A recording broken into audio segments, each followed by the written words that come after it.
হঠাৎ হঠাৎ অনেক সময় সবারই বিরিয়ানি খেতে ইচ্ছা হয়, তাই না?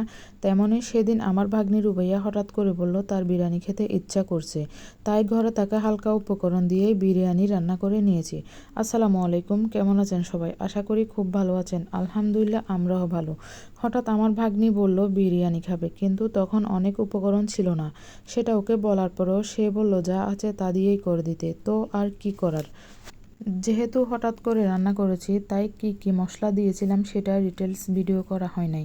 চুলায় পাতিল বসিয়ে সব মশলা কষিয়ে, মাংস দিয়ে কষিয়ে, তারপর কেটে রাখা আলু দিয়ে আরও কিছুক্ষণ কষিয়ে নিয়ে আমাদের পরিমাণ মতো চাল দিয়েছি। চাল দেওয়ার পর গরম পানি দিয়েছিলাম নিজের আইডিয়া থেকে। তারপর নিজের মতো করে রান্না করে নিয়েছি। এই তো হয়ে গেল তার শখের বিরিয়ানি। সবগুলো উপকরণ না দিয়েও অনেক মজা হয়েছিল।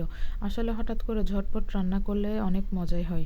সবাই আমার ভিডিওটা কেমন লাগলো অবশ্যই জানাবেন। সবাই ভালো থাকবেন। আসসালামু আলাইকুম।